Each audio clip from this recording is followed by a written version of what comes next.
यह कहानी है दो दुनियाओं की, एक अमीरी की चमक से भरी और दूसरी गरीबी की धूल में दबी। शहर के एक कोने में एक बड़ी सी कॉलोनी थी, जहां हर घर इतना बड़ा था कि लगता था जैसे आसमान को छू लेगा। उन्हीं में से एक घर में रहता था आर्यन, सिर्फ 14 साल का, पर उसके पास सब कुछ था। महंगे कपड़े, नया फोन, अपनी साइकिल, बड़ा सा कमरा और हर दिन आने वाला स्वादिष्ट खाना। लेकिन उसके घर में एक चीज बहुत कम थी, समय। उसके माता पिता इतना काम करते थे कि घर में होते हुए भी घर में नहीं होते थे। आर्यन के जन्मदिन आते जाते, पर उसके केक पर मोमबत्तियां बुझती थीं, उसके मन की ख्वाहिशें नहीं। उधर शहर के दूसरी तरफ एक पुरानी बस्ती थी, जहां घर नहीं बस कमरे थे, जहां सपने नहीं बस संघर्ष रहते थे। उसी जगह में रहती थी एक 13 साल की लड़की, सीमा। सुबह सुबह आंख खुलते ही उसका पहला काम अपनी माँ को देखना होता था, जो बीमारी के कारण कमजोर होती जा रही थी। सीमा स्कूल जाना चाहती थी, किताबें खरीदना चाहती थी, लेकिन उसकी किस्मत ने उसके हाथ में स्कूल की कॉपी नहीं, बल्कि दूसरों के घरों में बर्तन मांजने का काम सौंप दिया था। उसके नन्हे हाथों पर पढ़ाई की लाइनें नहीं, मेहनत के निशान थे। लेकिन सीमा की एक खासियत थी, उसके चेहरे पर हमेशा मुस्कान रहती थी। चाहे पेट में खाना ना हो, चाहे रात भर बिजली ना हो, चाहे सुबह पेट दर्द से नींद खुली हो, फिर भी मुस्कान कभी गायब नहीं होती थी। वो कहती थी, अगर मैं मुस्कुराऊंगी नहीं तो मेरी माँ और कमजोर हो जाएगी। किस्मत को शायद यही मंजूर था कि एक दिन ये दो अलग दुनियाओं के बच्चे एक दूसरे से टकराए। एक सुबह आर्यन स्कूल जा रहा था। उसकी कार अचानक उसी बस्ती के पास से गुजरी जहां सीमा रहती थी। सड़क संकरी थी, कार धीरे धीरे चल रही थी। तभी उसने देखा एक छोटी सी लड़की आधी भीगी हुई अपने छोटे स्टॉल पर रुक रुक कर मोमबत्तियां, चॉकलेट और छोटी सी राखियां सजा रही थी। बारिश की बूंदें उसके सामान को गिरा रही थीं, लेकिन वह दोनों हाथों से उन्हें संभालने की कोशिश में लगी थी। उसकी कोशिश देखकर किसी का भी दिल पिघल सकता था, लेकिन लोग बस देखकर आगे निकल रहे थे। आर्यन ने कार रुकवाई और उतरकर उसके पास गया। उसने पूछा, इतनी बारिश में क्यों बैठी हो, घर नहीं जाओगी? सीमा ने उसकी तरफ देखा, मुस्कुराई और बोली, अगर मैं घर चली जाऊंगी तो मां की दवा कौन लाएगा?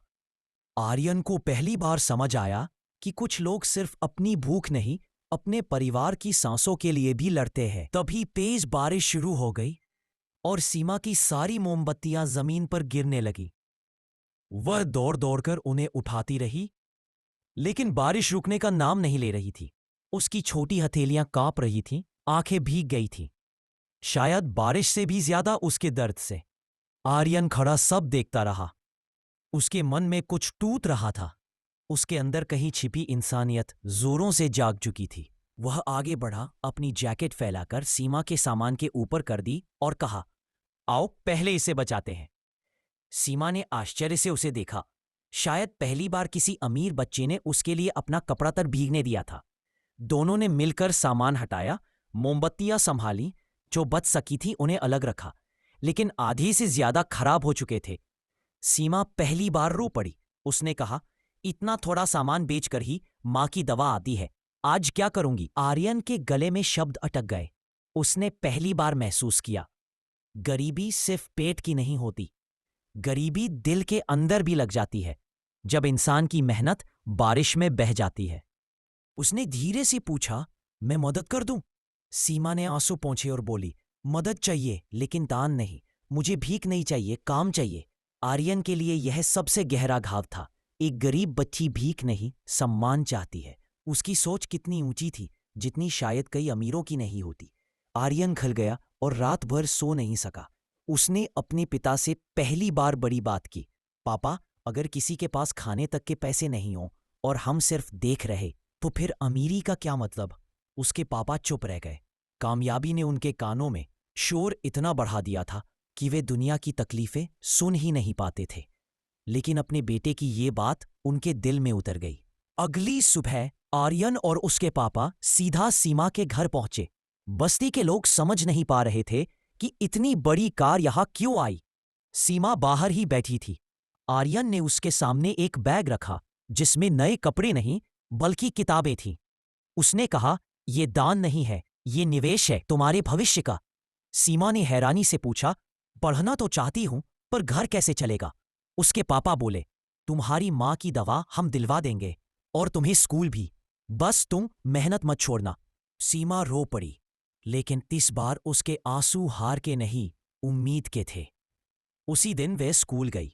किताबों के पन्ने पलटते हुए उसके चेहरे पर चमक थी, जो किसी सोने के गहने से भी ज्यादा खूबसूरत थी। दूसरी तरफ आर्यन भी बदल रहा था। अब उसे महंगे जूते, फोन या कपड़े नहीं लुभाते थे। उसकी खुशी अब किसी की मदद में मिलने लगी थी। वह हर शाम सीमा को पढ़ाता भी था। वे दोनों दो दुनिया के बच्चे थे, पर दिल एक जैसी इंसानियत से भरे थे। धीरे धीरे साल बीतते गए।